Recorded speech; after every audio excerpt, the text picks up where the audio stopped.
Bismillahirrahmanirrahim. Assalamualaikum warahmatullahi wabarakatuh. Allahumma sholli ala sayyidina Muhammad wa ala alihi wa sahbihi wa dzurriyyatihi wa man tabi wa ummatihi ajmain.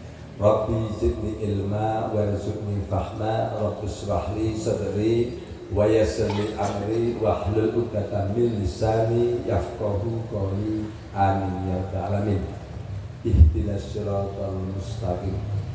Pada hari jamaah Masjid Agung Indah Asta yang saya hormati, saya sayangi, yang senantiasa dirahmati Allah Subhanahu wa taala, saya akan membacakan kitab Lubabul Hadis, bab tentang keutamaan tawadhu. Jadi tawadhu itu artinya rendah hati. Di sini rendah diri. Kalau rendah diri itu beda. Ini yang benar itu rendah hati terjemahnya. Kalau rendah diri itu merendah mengasorkan. Jadi rendah hati itu lawanannya adalah takabur, lawannya sombong. Itu adalah rendah hati. Jadi kalau rendah hati itu sifatnya para nabi, khususnya sifatnya kanjeng Nabi Muhammad Sallallahu Alaihi Wasallam. Kalau takabur itu sifatnya iblis. Makanya iblis itu dikeluarkan dari surga bukan karena dia tidak beriman, bukan karena dia tidak bersujud kepada Allah, tapi karena dia takabur. Dia diperintahkan oleh Allah untuk menghormati Nabi Adam, sujudlah kepada Adam. Iblis membangkang. Kenapa engkau membangkang, tidak mau bersujud kepada Adam, wahai iblis? Karena aku lebih mulia dibandingkan Adam.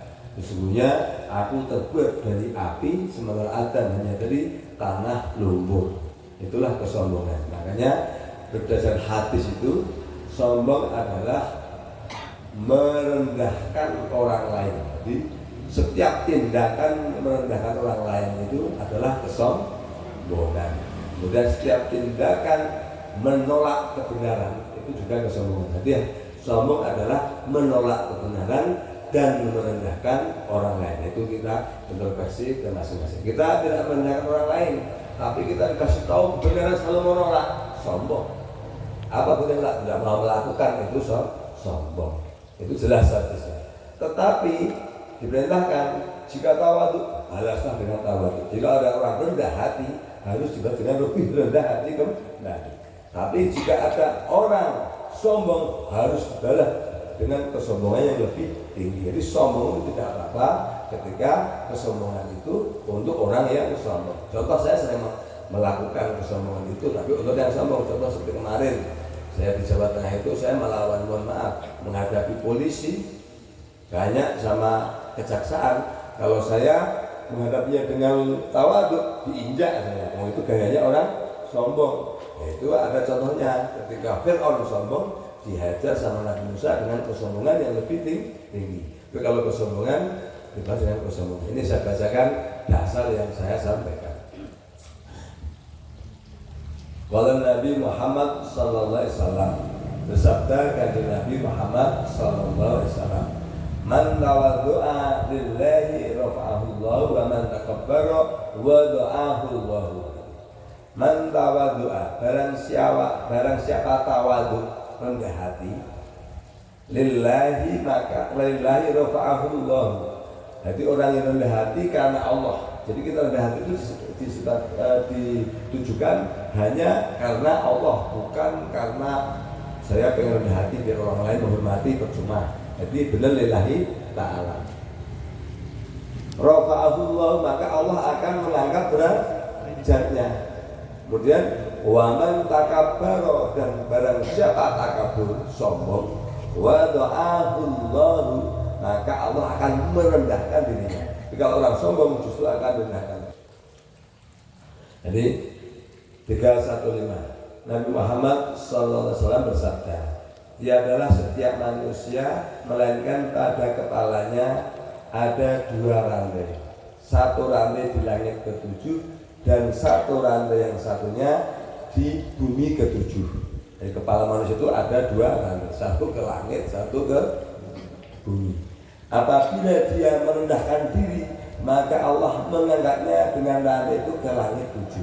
Kalau orang itu rendah hati. Kebalikannya.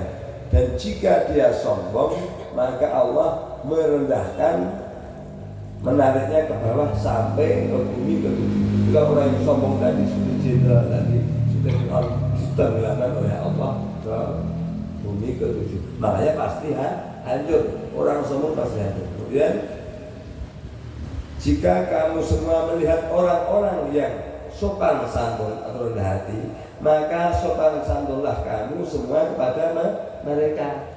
19.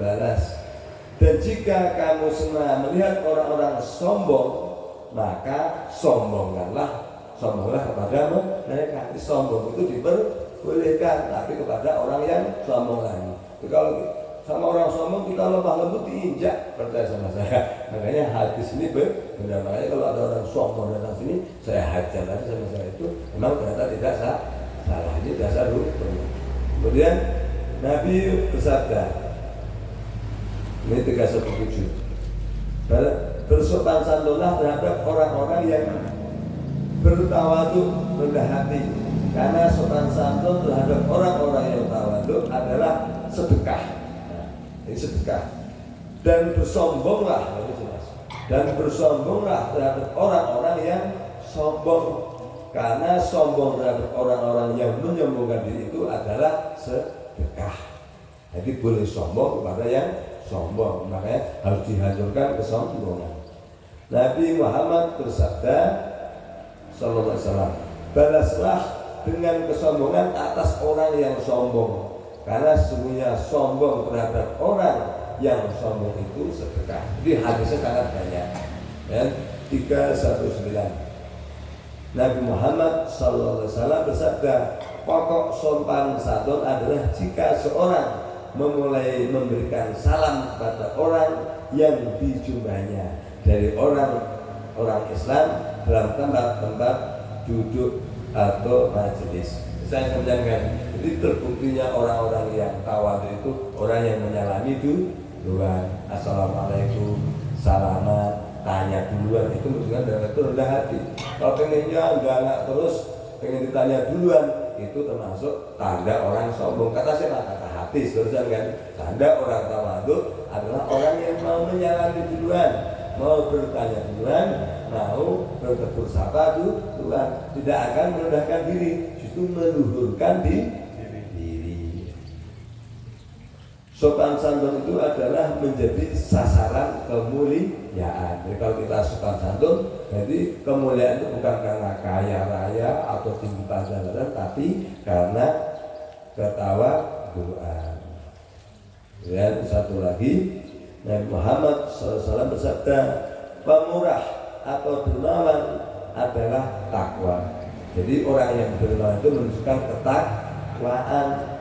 Kemuliaan adalah merendahkan hati kita, rendah hati. Dan kemantapan adalah kekayaan. Jadi kekayaan sebenarnya itu mantap juga. Mantapnya hati kita itu sebuah kekayaan. Bukan orang itu jadi mantap karena kaya, bukan. Takut salah tafsir.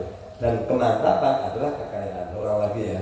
Jadi sifat dermawan itu adalah bentuk ketakwaan. Kalau orang dermawan itu takwa. Kemudian kemuliaan adalah rendah hati. Jadi orang rendah hati itu pasti mulia. Kemudian kemantapan hati kita itu adalah kekayaan. Makanya orang yang mantap itu orangnya merasa selalu cukup, selalu gagah berani. Itu orang itu nggak pernah kelihatan miskin kalau orang mantap itu, karena yakin Allah yang menjamin. Itu orang ingkah-ingkih, lemas-lemes, itu kan pengennya dibelas kasihani karena tidak mantap. Akhirnya apa?